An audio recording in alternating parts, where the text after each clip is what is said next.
Dinja Ewropa iltqajna għal ġimgħa oħra, illum se jkollna programm imli daqs bajda se nkunu qegħdin nitkellmu dwar żewġ suġġetti ewlenin, dak tar-refuġjati u l-protezzjoni li għandhom bżonn u anke dwar il-dritt li inti issewwi oġġett li ġralu ħsara u sallum il-ġurnata hemm ċertu restrizzjonijiet fuq il-konsumatur li sfortunatament iġeluh jixtri flok isewwi. Però fil-bidunet ta' dan il-programm se nkun qed niddedika l-ispazju għal dak li ġara fid-deċiżjonijiet fil-konfront tal-Frontex u kif dan se jkun qiegħed itejjeb nittamaw dak li ntaqgħu magħhom ċertu immigranti li jkunu jridu jaqsmu lejn l-Ewropa u forsi jkunu qegħdin jesperjenzaw diffikultajiet speċjalment fl-ibħra ta' madwarna. Fuq il-linja miegħi għandi lill-Membru Parlamentari Ewropew Cyrus Engerer. Grazzi Cyrus. Naf li dan is-suġġett inti taħdem ħafna fuq ukoll apparti suġġetti oħra li kemm il-darba semmejnihom u forsi taġġornana ftit bil-mod li nifhmu aħna sewwa n-nies komuni. X'kien diskuss issa b'dak il-vot dwar il-Frontex. Nafu li dal-Frontex ilu jissemma 20 ta' snin u sfortunatament aħna l-Maltin l-ewwel pajjiż nistgħu ngħidu li ma tantx iffunzjona. Però issa x'sa jiġri? Efhem, Frontex interessanti ħafna li tqajjem il-punt ukoll għaliex il-Frontex hija aġenzija tal-Unjoni Ewropea illi tuħsib il-frontieri u l-kriminalità fuq il-frontieri. Allura meta nitkellmu fuq Frontex fejn jidħlu l-immigranti irregolari, ovvjament qegħdin nitkellmu ħafna dwar it-traffikar tal-persuni. Li nafu li hija negozju kbir ħafna, li huwa negozju kriminali u negozju li letteralment jisfrutta lin-nies uħud minnhom illi verament għandhom bżonn protezzjoni, jisfruttom sabiex imexxuhom mill-Afrika ta' fuq pereżempju jew mill-Vant Nofsani sa l-Ewropa. Ovvjament naraw dawn l-istess affarijiet f'kontinenti oħrajn, mill-Amerika t'isfel għall-Amerika ċentrali pereżempju, u wkoll fl-Asja. Ġifieri din hija realtà li nsibuha mad-dinja kollha. Issa il-Frontex ġiet maħluqa letteralment sabiex tuħsib il-kriminalità fuq il-frontieri. Infatti ma taħdimx biss fuq l-immigrazzjoni, taħdem fuq affarijiet oħrajn.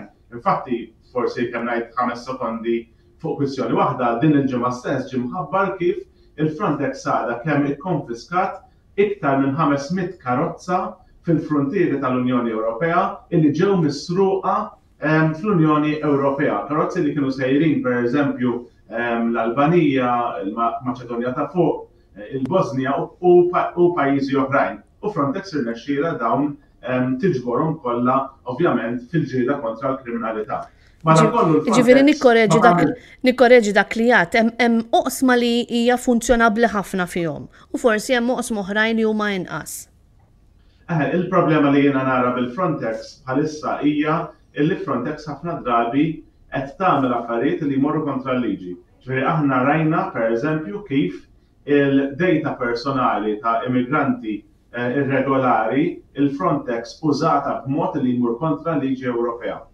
Rajna wkoll kif il-Frontex il-Greċja għenet biex ikun hemm pushbacks mill-Greċja lura għal Vant Nofsani, affarijiet li mhumiex permessibbli skont il-liġi internazzjonali. U allura aħna bħala Parlament Ewropew ilna sal diversi snin nitolbu sabiex il-Frontex timxi dejjem ma' liġijiet internazzjonali u ma' liġijiet Ewropej importanti ħafna, konna tlabna anke li tinbidel it-tmexxija tal-Frontex u dik inbidlet u dik kien pass fid-direzzjoni it-tajba, però ovvjament inti meta qed topera aġenzija bħal din għandek ħafna affarijiet li għandek responsabilità tagħhom li huma importanti ħafna, ma mbagħad għandek ċertu dmirijiet ukoll. U aħna bħala Parlament Ewropew rridu naraw li Frontex terfa' responsabilità tagħha imma wkoll tara li dmirijiet li għandha li taġixxi skont il-liġi dejjem tkun qed tagħmel dan b'mod li huwa tajjeb u ġust ukoll anke skont it-trattati internazzjonali.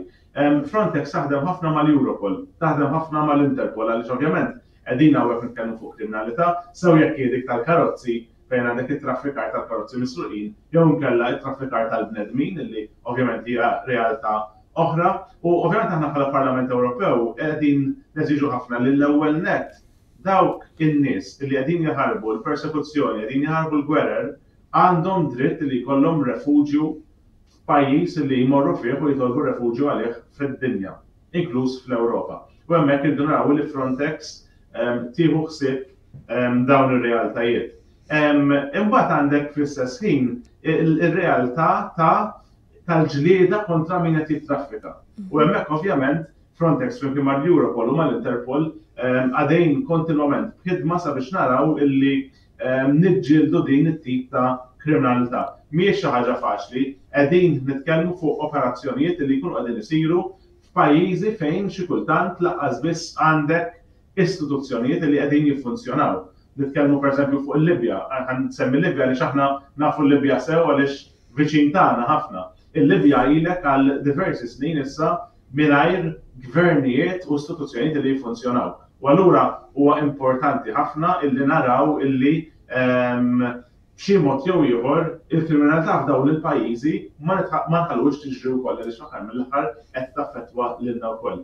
Dwar l-immigrazzjoni ovvjament dejjem hemm il-kwestjoni u mbagħad li lin mix-xogħol tal-Frontex li aħna rridu naraw illi ma jistax ikun illi jkollok il-pajjiżi tal-Mediterran li jitħallew waħedhom. U bħala Parlament Ewropew qegħdin ngħidu li iva Frontex għandha tagħmel xogħla, imma fl-istess ħin ma nistgħux nippermettu illi meta Frontex tagħmel xogħla l-immigranti irregolari kollha jispiċċaw f'4-5 pajjiżi biss. Dakka ma jagħmel sens, aħna qegħdin nitkellmu dwar Unjoni Ewropea waħda, qegħdin nitkellmu dwar frontiera waħda tal-Ewropa u mhux frontieri ta' pajjiżi differenti, u għaldaqstant il-mumenti li jiġu salvati dawn in-nies li għandhom bżonn ir-refuġju dawn li jridu jiġu maqsuma mal-Unjoni Ewropea kollha. Issa, meta qegħdin naraw sfortunatament gwerra bħalma dik ta' Iżrael u l-Palestinjani, dawn it-tip ta' konflitti ħajbqgħu jinqalgħu Cyrus, ġifieri ħadd ma jixtieqhom, ħadd ma jridhom. Rajna kif il-Palestinjani kellhom jaqbdu litteralment kull ma kellhom u jimxu lejn naħa oħra tal-pajjiż jew jaqsmu frontieri. Dawn in-nies alla ħares ma jsibux rifuġju. Iva, Amanda, dwar dan is-suġġett huwa suġġett importanti ħafna.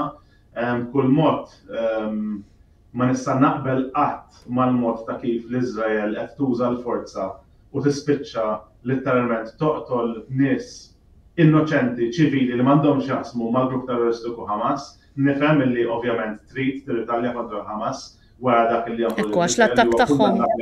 Ekku. L-attakk terroristiku huwa kundannabbli imma qatt ma tista' tispiċċa toqtol nies ċittadini ġenwini li m'għandhomx jaqsmu xejn mal-Hamas fil-ġlieda tiegħek kontra l-Hamas. Jiġifieri għalija dak li tiġi bħalissa f'Gaza huwa inaċċettabbli u ta' min jikkundannah. Però inti semmejt interessanti ħafna. Kellek 1 miljun persuna illi jgħixu fin-naħa tal-Gaza Strip fin-naħa ta' fuq illi Iżrael li tgħidilhom il dawn iridu jċallqu jinżlu fin-naħa t'isfel, ma jistgħux jibqgħu fin-naħa ta' fuq. Issa hemm ħafna x'istgħu ngħidu għaliex anke huma sejrin naħa t'isfel tiġu maqtula, imma ejja ninsew ftit dik ir-realtà. Jiena ġibthom bħala eżempju ta' x'kulħadd jaf x'qed jiġri nittama. Eżatt, imma għandna realtà illi għandek poplu ta' iktar minn 2 miljun persuna illi ma jistgħux joħorġu mill-frontieri tal-Palestina għax m'għandhomx aċċess biex joħorġu, x'qed jiġri qegħdin jinqatlu. Issa nixtieq illi semmiha u dawk li qed isegwu fuq Facebook nifhmu x'jiġri f'pajjiżi oħrajn. Ejjew għall-mument ninsew il-kwestjoni tal-Palestina. Ejja mmorru f'kwestjoni ta' meta kellna s-Sirja, meta għandna ġlied fl-Etjopja, meta għandna ġlied f'numru ta' pajjiżi oħrajn. Qegħdin naraw xeni fil-Palestina ta' nies ta' tfal jinqatlu. U konvinti li kull Malti u Awċi u kull persuna fil-verità madwar id-dinja x'kien tara dawk il-filmati ta' dawk it-tfal mimlijin demm, ta' dawk it-tfal taħt ir-radam, ta' dawk in-nies li qegħdin litteralment jitilfu l-familji sħaħ tagħhom bħala umani ngħidu dawn in-nies għandna bżonn noħorġuhom minn hemmhekk u fil-mument li dawn qegħdin jisplodulhom id-djar tagħhom. Ma jistgħux jibqgħu hemmhekk. Imma r-realtà li dawn ma jistgħux jaħarbu minn hemmhekk għaliex magħluqin. Dawn jgħixu f'ħabs daqs il-sajs ta' Malta, f'ħabs daqs il-sajs ta' Malta. U ma jistgħux joħorġu, ma jistgħux joħorġu lejn Iżrael, ma jistgħux joħorġu lejn l-Eġittu, kullum kien magħluq. Allura ejja nifhmu kemm importanti għaliex forsi xi kultant ninsew meta jkun hemm dawk in-nies irġiel, nisa, tfal li jiġu fuq id-dajjes u jiġu lejn Malta, jiġu lejn l-Italja, dawn in-nies qegħdin jaħarbu letteralment mir-realtajiet li qegħdin naraw il-Palestina. Forsi ma narawx daqstant nies l-Etjopja, hemm taġbi jekk wieħed jara daqsxejn kemm sal-aħbarijiet barranin tara dal-til ukoll. Imma biex nivviżwalizzaw dawn in-nies li jkunu fuq id-dajsa, il-maġġoranza tagħhom jekk jitħallew fejn kienu qegħdin jgħixu, jispiċċaw bħal dawk it-tfal, bħal dawk in-nies li hemm il-Palestina. U għalhekk m'għandhomx option oħra dawn. Ekku. Minkejja diffikultà li nħossu xi kultant li ngħidu kif jista' jkun aħna nerfgħu il-peace. Kif jista' jkun? U vera, diffiċli aħna bħala Maltin, il-Griegi, l-Ispanjoli, l-Italjani nerfgħu il-peace waħedna u dik il-ġieda rridu nagħmluha. Imma konvintissimu jien li fil-qalb ta' kull Malti wawġi x'in naraw dawk in-nies taħt ir-radam fil-Palestina, f'Gaza, konvinti li jirrealizzaw u nirrealizzaw il-kol kemm aħna, għax kultant nieħduha for granted, anke jien, il-kol kemm aħna nieħduha for granted, ma x'in tara dawk il-filmati tirrealizza għalfejn irridu nagħtu refuġju lil ċerti nies, għalfejn dawn in-nies qegħdin jaħarbu mill-gwerer, għalfejn dawn in-nies m'għandhomx għażla ħlief li jispiċċaw jitraw fuq dajsa, li tista' toqtolhom, imma jafu li dik id-dajsa fil-waqt li tista' toqtolhom għandha ċans li twassalhom fart illi hija mingħajr gwerer. Min-naħa l-oħra jekk jibqgħu fejn qegħdin jafu li l-flet fejn joqogħdu, id-dar li fiha trabbew ħataqa' fuqhom bil-bombi li jkun hemm. Allura naf li huwa suġġett diffiċli ħafna sabiex anke nifhmu għalfejn xi kultant irridu nerfgħu dan il-peace aħna wkoll bħala pajjiż żgħir, imma meta tara dawn l-istampi tirrealizza l-importanza li tagħti refuġju xi ħadd. U tirrealizza kemm importanti aktar is-solidarjetà li titħaddem sew bejn il-pajjiżi Ewropej. Għaliex Malta ma naħsibx li qadet lura milli tgħin lir-refuġjati meta kien hemm bżonn, però ovvjament il-pajjiż hu dak li hu, ġifieri ma naħsibx li l-Maltin għad gergru kontra r-refuġjati, però n-nuqqas ta' għajnuna ngergru fuqha u naħseb bir-raġun, Sajris. Dik hija l-ġieda l-oħra li rridu nagħmlu. Dik hija l-ġieda li qegħdin nagħmlu fil-livell ta' Parlament Ewropew bħala MEPs jiena li qed fil-Kumitat Libe, imma mbagħad anke ġieda li trid issir fil-Kunsill tal-Ministri mill-Gvernijiet. Aħna fil-Parlament Ewropew dik il-ġieda rbaħniha. Fil-Parlament Ewropew għandna maġġoranza li tgħidlek illi l-liġijiet Ewropej fuq l-immigrazzjoni, kull l-immigranti li jaslu fin-naħa t'isfel tal-Ewropa jew kellha f'kwalunkwe parti oħra tal-Ewropa fil-verità iridu jinqasmu mal-Unjoni Ewropea kollha. Bħala Parlament dik għamilniha għandna dak il-bil. Issa il-Ministri, il-Prim Ministri fil-Kunsill tal-Unjoni Ewropea għadhom ma sabux dak il-bil. U allura inħeġġeġ illi anke l-gvernijiet ta' ċerti pajjiżi bħall-Ungerija u Slovakkja u oħrajn jaraw il-filmati li hemm għaddejjin illum f'Gaza u realizzaw l-importanza li nies li jtieħarbu mill-gwerer ikollhom refuġju madwar id-dinja. Għad għandek it-tama li konna politika li taħdem qabel tmiem din il-leġislatura? It-tama ma tmut qatt jgħidux.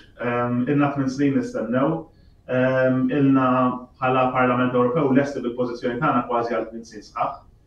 Il-Kunsill iċċaqlaq ftit dan l-aħħar, però fl-opinjoni tiegħi il-ċaqli li kien hemm fil-Kunsill mhuwiex biżżejjed biex jgħin lil Malta u pajjiżi oħrajn. U allura fil-waqt li hemm pajjiż wieħed li issa biddel il-gvern minn wieħed faxxist għal wieħed aħjar, il-Polonja li ħajkun biddel il-gvern sa tiżmin li ġej wara l-elezzjonijiet li kellhom 3 ġimgħat ilu, qatt baqa' l-Ungerija li kontinwament qed twaħħel dan il-proċess flimkien ma' Slovakkja u oħrajn, però prinċipalment l-Ungerija.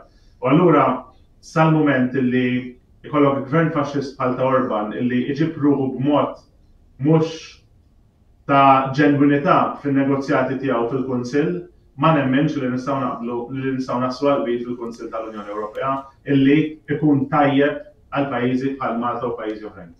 Nirringrazzjak ħafna Sajris ta' dawn il-kummenti, napprezza immens li jirnexxilek twassal eżatt kif huma l-affarijiet minħabba ħafna tidwir tal-kliem. Se ngħaddi issa għad-diskors li għamlet il-bieraħ l-attriċi, ħafna minna nafuha bħala attriċi Kate Blanchett, li hija wkoll l-ambaxxatur tal-UNHCR li titkellem ħafna dwar ir-refuġjati u jistess tmur personalment tgħin lir-refuġjati.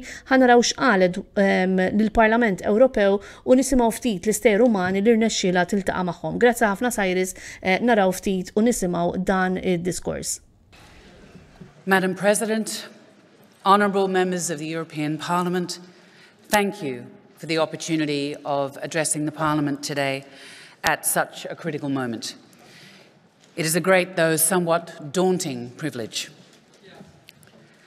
I am not Syrian, I am not Ukrainian, I am not Yemeni, I am not Afghani, I am not from South Sudan, I am not from Israel or Palestine. I am not a politician, I am not even a pundit, but I am a witness.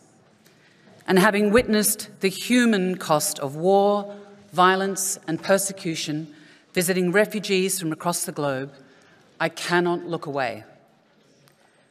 What sits at the core of my dual roles as actor and goodwill ambassador for UNHCR is the human condition, the human story.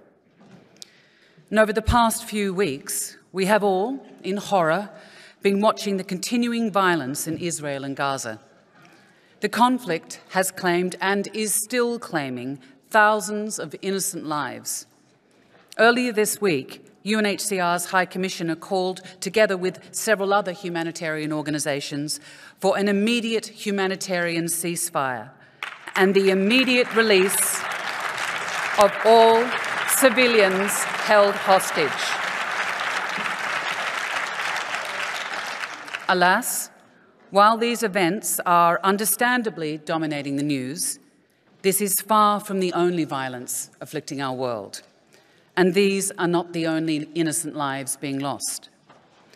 War rages on in Ukraine. It rages in Sudan, where it's already forced millions of people to flee their homes since erupting earlier this year. Indeed, in recent times, the headlines have brought us news of violence in Ethiopia or Afghanistan, in the Sahel, and many others. And in every single case, innocent people suffer, and innocent people are forced to run for their lives. Globally, forced displacement has now passed the grim milestone of 114 million people.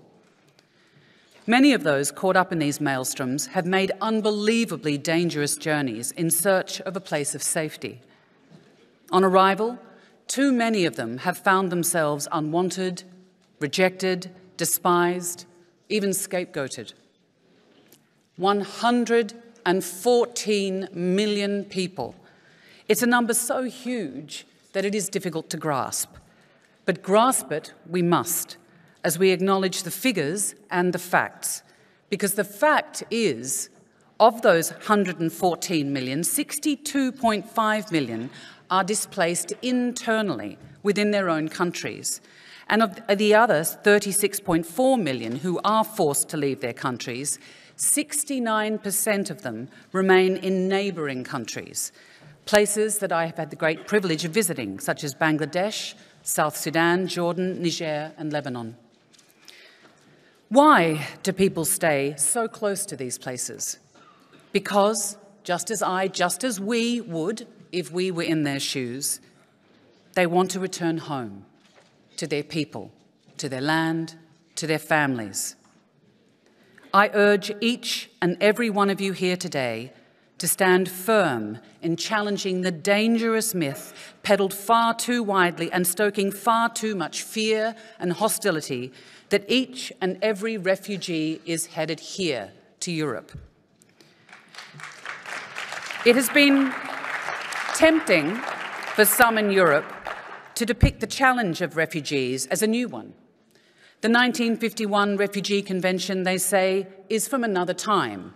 It was not designed to meet the challenge of so many people on the move, especially in a time of mass forced displacement or when new forms of large-scale displacement linked to climate change or natural disasters appear. The claim is that it places too many demands on our resources, on our schools, our hospitals, our job markets, or that new arrivals with their different languages and cultures will somehow undermine the values of those who host them. Apart from the monumental compassion deficit in this argument, It also demonstrates a dangerous disregard for history. Madam President, for centuries, Europe, like so much of the world, has been crisscrossed by people who have fled home in search of protection from war, pogroms, persecution. Over the centuries, many were refused asylum, or, if they were admitted under sufferance and regarded with suspicion. But many were welcomed, not just sheltered, but actively encouraged to contribute to the social, cultural, and economic life of the lands they now call home. Free to practice their religion, provided with livestock, tools, and seeds, granted citizenship, and gradually, beneficially absorbed into the societies who embraced them. This mixed picture is recognizable in Europe today. In some cases, we immediately see that fleeing home, leaving everything behind and having to run for one's life is unavoidable, and we instinctively feel the need and obligation to help. In others, perhaps because we know little of the violence or human rights abuses that take place far from here, we are suspicious. And so, vulnerable people are caught between a place from which they were forced to flee through no fault of their own and a place that refuses to let them in. Thus marooned, they drown, or freeze, or are trapped under rubble, or starved, or are enslaved, trafficked, enlisted, exploited, outcomes, devastating outcomes that we would not tolerate for ourselves. At the end of the Second World War, as humankind confronted this devastation wreaked by one of the worst conflicts of all time, the international community made its most determined effort to enshrine some fundamental principles and ideals as a response to forced displacement and the generational suffering that it causes. Principles and ideals to help hold the world with all of its difference together. The right to seek asylum and the provision of asylum without discrimination was central to the Universal Declaration of Human Rights, which marks its 75th anniversary this year. This right underpins the 1951 Refugee Convention, which makes it an obligation for states to protect persons unable or unwilling to return to their country of origin, owing to a well-founded fear of being persecuted for reasons of race, religion, nationality, political opinion, or membership of a particular social group. The 1951 Convention is a landmark human rights instrument that is not only still relevant, but foundational to our common humanity. Part of the modern legal framework for human rights that evolved after the war, it sought to formalise a minimum set of rights for persons fleeing persecution, including, crucially, the right not to be returned to the country of original persecution if unsafe to do so. Although it was initially developed in a mostly European context, the standards and the principles outlined and defined in the Convention are universal, and it is one of the most widely ratified treaties globally. It is what keeps the instruments and practice of government humane. Adherence to the Convention has saved millions of lives. It also provides a set of shared principles for states to better manage asylum and to cooperate amongst themselves. The framework also, of course, provides a legal, fair and dignified means to assess who does not qualify for asylum. No one is arguing that everyone who comes can have a right to remain. I do wonder, though, if those who now question the Convention or see walls and barbed wire fences as a solution to the world's 36.4 million refugees have ever met or talked to a refugee, or really forced themselves to confront the human costs of harmful policies.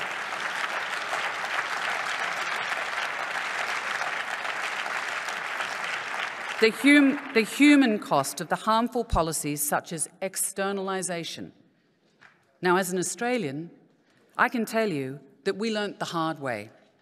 the devastating physical and mental torment the refugees experienced whilst being corralled offshore, the psychological damage to those guarding them, the billions of dollars of taxpayers' money wasted on a now discredited and largely abandoned approach. And, may I say, the resultant shame and regret that many of my fellow Australians feel now surrounding these ineffective and inhumane policies.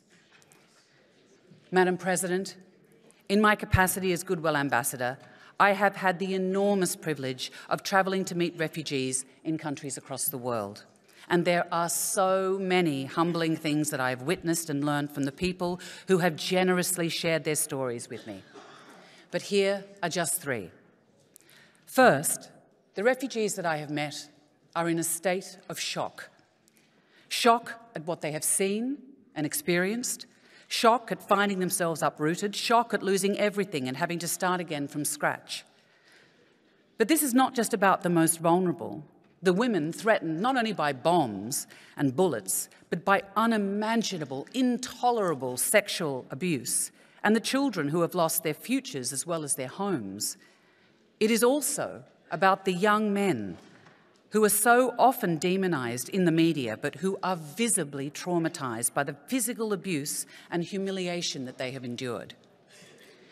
I recently met a young man, let's call him Ibrahim, in Niger. He was a refugee from Darfur, forced to flee the impossible choice of conscription by the militia or certain death. He found his way to Libya. There, he was enslaved. He was kept in a cage. He was beaten and repeatedly raped. This gentle young man, the same age as my eldest son, alone and deeply traumatized. He had tried to take a boat to Europe, not once, but 7 times. He told me he took his chances because drowning at sea was a better option than his catastrophic experiences in Africa. In the words of the poet Warson Shire, no one leaves home unless home is the mouth of a shark. You have to understand that no one puts their children in a boat unless water is safer than the land.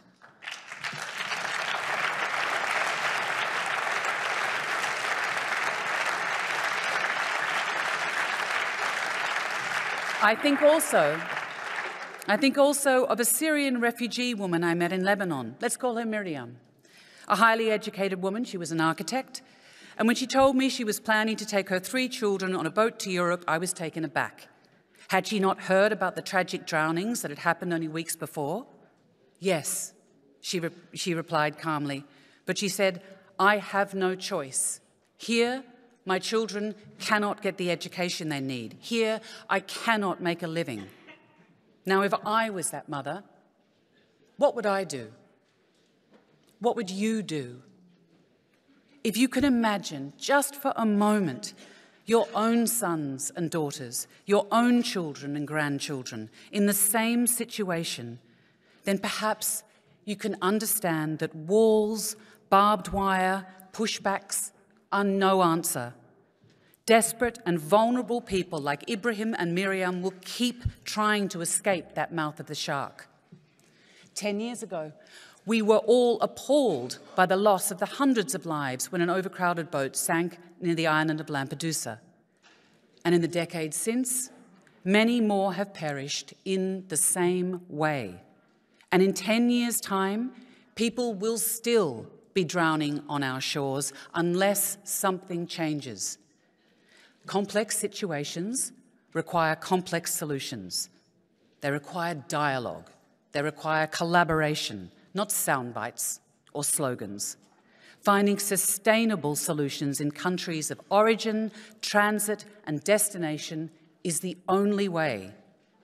Now, in this room, there are people of vastly different backgrounds, different cultures, different politics, different views, but we all share a common humanity, and we need to come together to put people, to put our humanity back at the centre and the heart of asylum.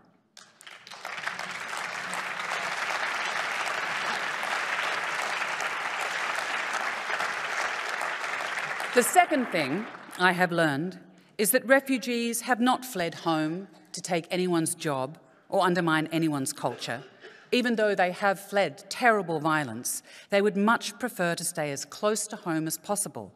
Think back to that fact. 69% of refugees stay in a country neighbouring their own. And I have witnessed remarkable generosity on the part of some of the neighbouring countries who have kept their borders open to refugees. When in Jordan this year, I visited Alaa, a Syrian refugee I had first met in 2016. She was benefiting from a DAFI scholarship, which enabled her to access tertiary education. 8 months pregnant then, she had journeyed an hour and a half each way, each day. Such was her determination to complete her studies and qualify.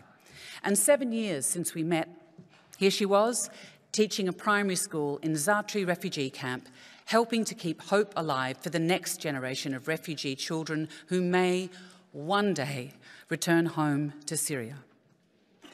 In Niger, I met women from host and refugee communities working together to grow crops and regreen the environment, to breed goats, to make soap. Together, they were feeding their families. Together, they were building livelihoods and building community and a peaceful coexistence. Their children were going to school together. Not one of these people was contemplating stealing someone's livelihood, subverting anyone's values, imposing on anyone's hospitality, or demanding charity. Ibrahim, Miriam, Alaa, and the women I met in Niger wanted only opportunity, kindness, compassion, and peace.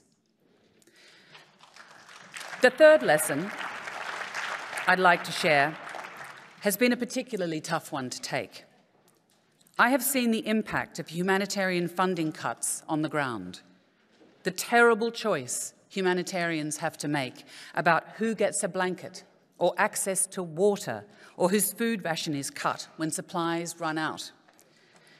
I'd like here to echo UNHCR's High Commissioner's words. He is a lifelong humanitarian who recently implored the international community not to forget the millions of desperate, vulnerable people who may not be in the headlines right now, but who must not be abandoned. He said, humanitarians are being asked to pick up the pieces and to help more people in more places. He said, they are being asked to do more with less. Humanitarian work needs resources. UNHCR alone urgently needs $600 million before the end of the year. And being short of resources, the High Commissioner wondered for how much longer humanitarians can continue.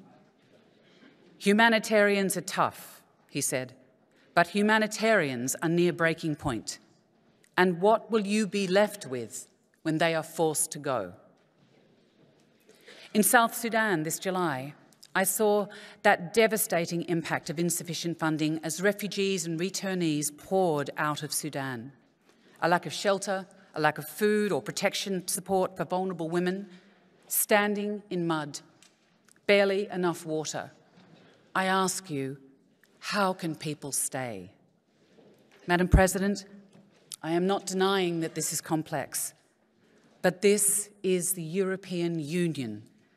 And addressing the challenges of forced displacement and mixed movements requires unity, international cooperation, resources, and patient, compassionate work to address the multiple and overlapping reasons that people move. So my plea to the Parliament is also threefold. First, please remember the forces that cause people like Ibrahim and Miriam to move, and ensure EU policy focuses on their protection and not on fortifying borders. While numbers of people forced to flee are increasing, globally, funding is decreasing. The EU can provide the model for enlightened leadership, investing, for example, in opportunities and solutions closest to the countries of departure before people embark on dangerous journeys. A clear message out of the most recent UN General Assembly is, if we do not include refugees in the Sustainable Development Goals, the SDGs themselves will fail. Second, as the representatives of the people of Europe, please remind your constituents that low and middle income countries host the vast majority, nearly 90%, of all forcibly displaced people. Take this message to them. Challenge false claims that will ultimately only seed divisions in our own communities. Scapegoating so often leads to violence and unrest.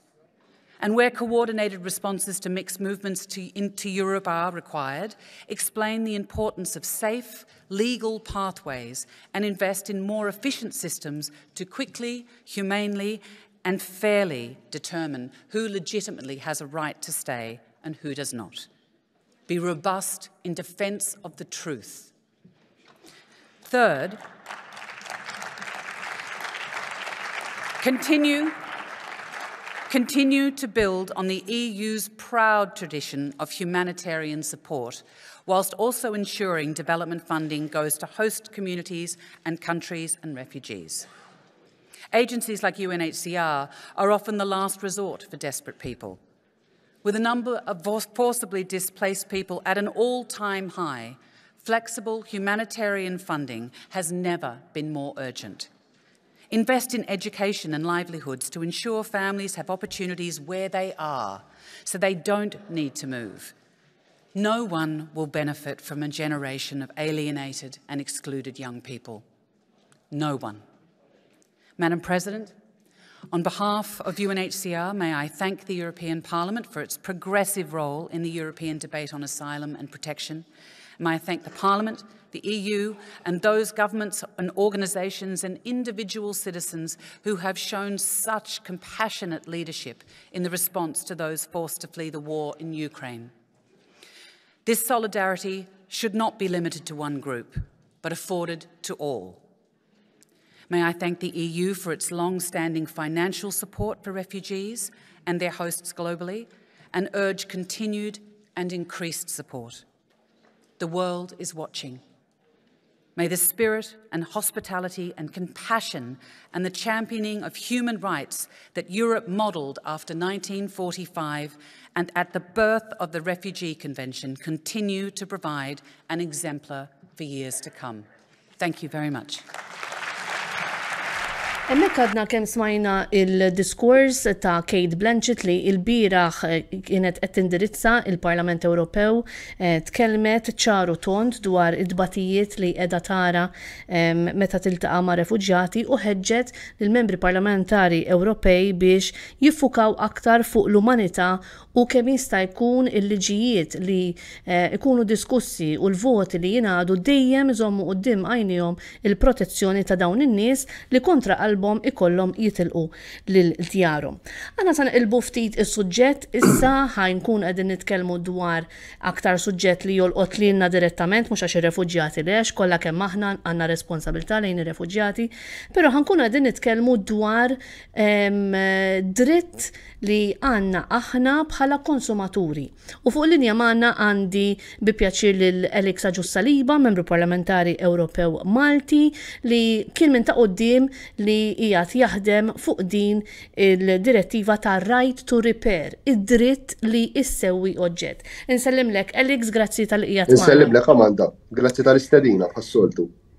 Id-dritt għalfejn mortu f'din id-direzzjoni. Donkom qegħdin tħeġġu lill-konsumatur li isma' aħsibha darbtejn m'hemmx għalfejn tixtri xi ħaġa ġdida jekk għandek xi ħaġa li għandha xi ftit ħsara. X'inhu l-iskop ta' kollu? Amanti għan nitilqu daqsxejn minn dan il-punt. Aħna ħafna drabi mingħajr ma nindunaw forsi l-ġenerazzjoni iktar tagħna, mhux dik żagħżugħa, illi ġieli nkunu qegħdin nixtru oġġett u ngħidu isma' li dawk il-fannijiet li kellna 20 sena ilu kienu itawlu iktar fi żmien konna nagħmlu 15-il sena nużawhom, 16-il sena nużawhom, jikbru magħna llum il-ġurnata tixtri ċertu appliances minn smartphones għal washing machines, ġifri llum il-ġurnata għandna sitwazzjoni. Ġirat lili din.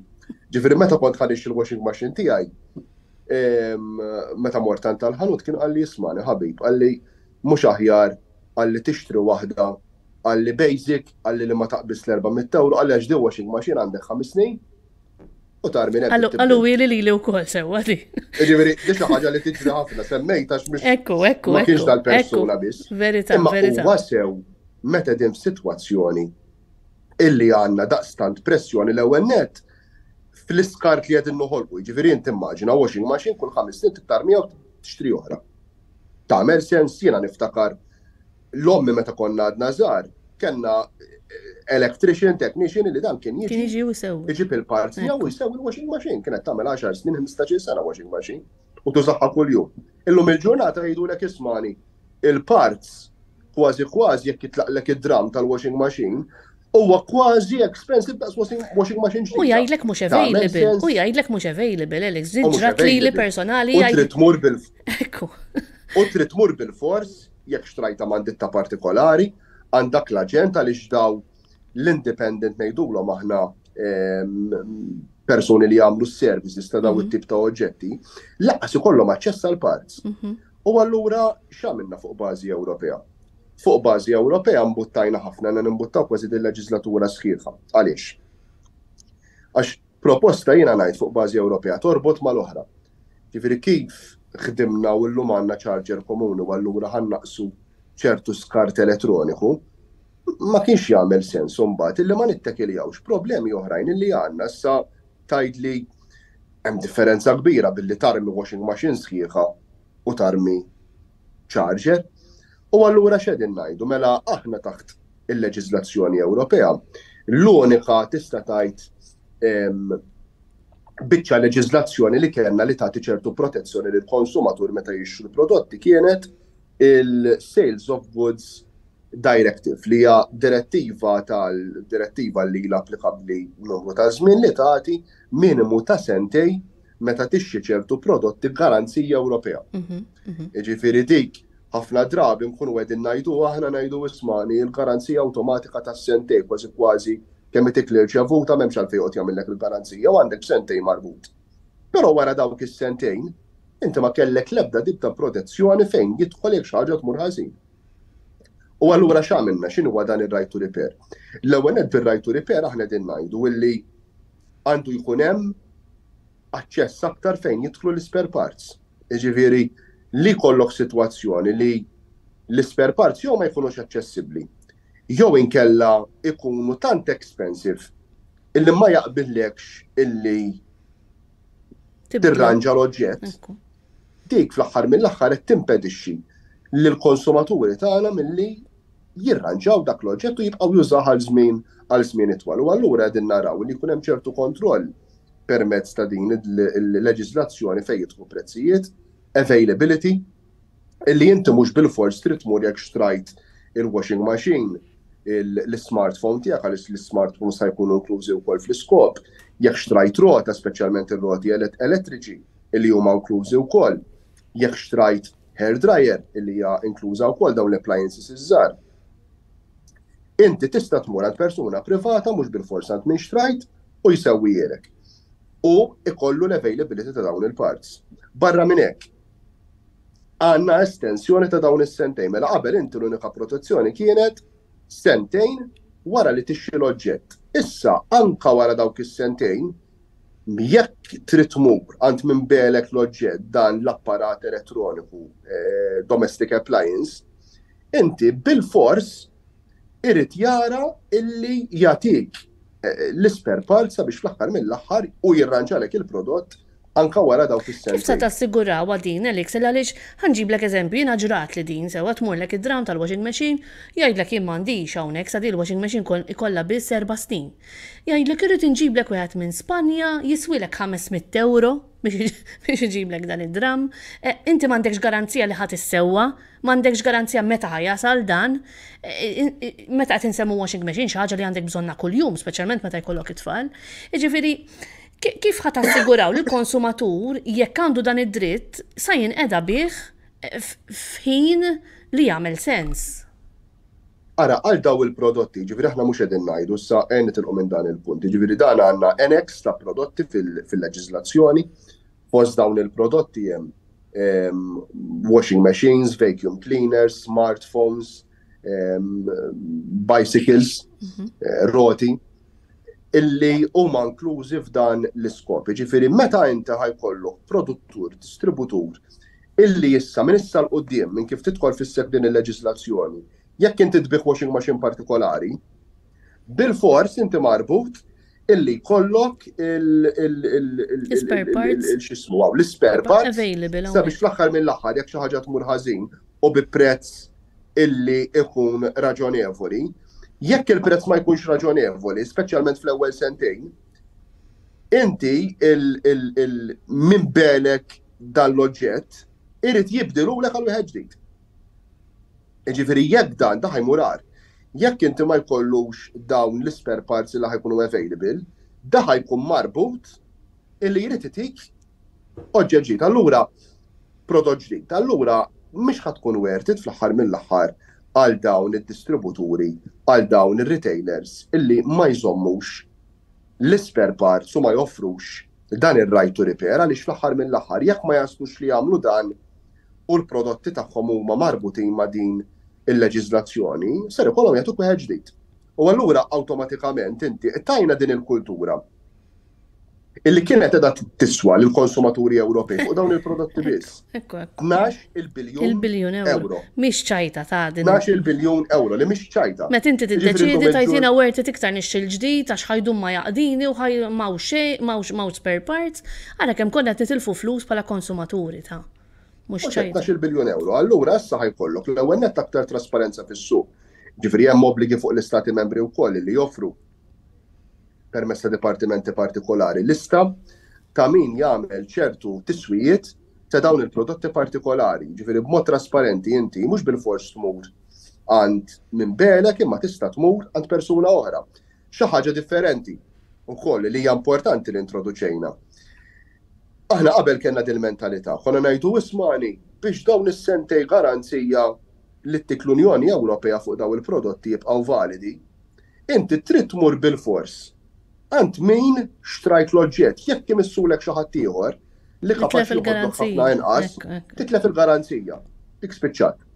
Jiġifieri fuq dawn il-prodotti jekk inti mort għand xi ħadd privat, illi taf li dan ħajġi ħafna iktar cheap biex sewwejt il-prodott, għandu l-spare parts, oriġinali, kollox, ma jiġi kwart tal-prezz, nofs il-prezz. Jekk ġara xi ħaġa wara, u bil-fors trid toħod għand il-kumpanija li xtrajta minn għandha, dik ma tistax tajlek isma' issa hija la fetaħlek il-garanzija nakelek is-siġil. Ma tistax hemmhekk taqgħet il-garanzija. Il-garanzija tibqa' għaddejja u rid jibqa' xorta waħda jagħtik is-servizz. Affarijiet li jagħmlu sens ħafna. Ekku. Bidliet illi ħajkunu jiena nemmen illi ħajġibu rivoluzzjoni wkoll. Meta għandna nistennew Melix dawn jidħlu fis-seħħ issa. Mela, issa il-Kumitat Imkow jekk mhux ser żball ġimagħtejn ilu għandna kemm iffutajna fuq l-emendi kollha fuq il-kompromessi li ġew approvati kważi b'mod unanimu. Jekk mhux ser żball kien hemm 39 vot favur, 2 li kienu kontra u ma kien hemm l-ebda astensjoni, ġifieri kien hemm vot qawwi fil-Kumitat Imkow. Issa ħankunu qegħdin napprovaw fil-plenarja li jmiss u nikkonfermaw il-vot li kellna fil-Kumitat Imkow minn hemmhekk issa jitilqu n-negozjati bejn il-Kummissjoni u il-Parlament Ewropew u l-Kunsill biex din il-leġiżlazzjoni tiġi approvata dak it-target tagħna qabel ma tagħlaq il-leġislatura. Ġifieri fil-bidu tas-sena d-dieħla din naraw li nagħlqu. Li tagħlqu din biċċa xogħol. Tajt li xtaqt aktar ambizzjoni, eżempju numru ta' elementi li mexxejna l-qudiem fl-emendi fil-proċessi li kellna fil-Kumitat Imkow kienu li nestendu l-iskop għal aktar prodotti. Jiġifieri hemmhekk kien hemm nuqqas taqbil bejn numru ta' gruppi politiċi u kellna nirristrinġu daqsxejn il-lista. Abbażi tal-qbil il-kompromess il-lista ta' prodotti li jaqgħu fl-iskop, però il-Kummissjoni minn żmien għal żmien mingħajr ma toqgħod tagħmel dal-proċess twil id-dettaljat kollu, tista' temenda b'delegated act aħna ngħidulu ġifieri mhux bil-proċess leġislattiv. Sorry, dal-annex illi jinkludi dawk il-prodotti kollha li ħajkunu qegħdin jintrabtu ma' dritt tar-right to repair. Ġifieri hija sitwazzjoni li ħankunu qegħdin ngħinu l-ambjent billi nipproduċu inqas kart elettroniku. Ħankunu qegħdin ngħinu il-bwiet tal-konsumaturi tagħna billi noffrulhom opportunità sabiex ikunu jistgħu jsewwu l-prodotti tagħhom għal prezz raġonevoli u mhix jixxu ġdid.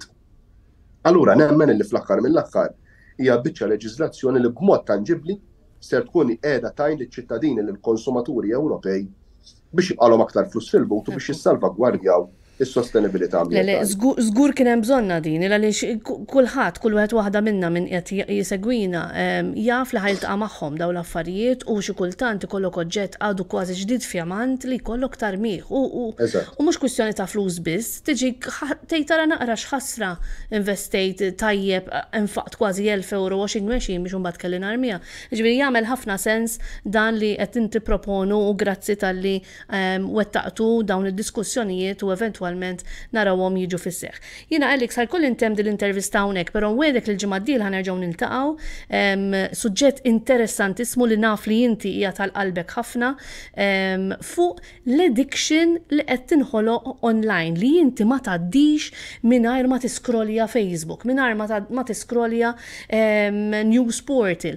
Ħawn nipprova nifhem miegħek x'qegħdin tippruvaw tagħmlu biex tissalvagwardjaw lil kulħadd milli ikompli jaqaf dan il-vizzju għax ġie vizzju kulħadd taraħ momi fil-mobile tiegħu. Speċjalment Amanda it-tfal. Il-minorenni li huma l-aktar vulnerabbli. Però dwar dan is-suġġett iva nitkellmu l-ġimgħa d-dieħla.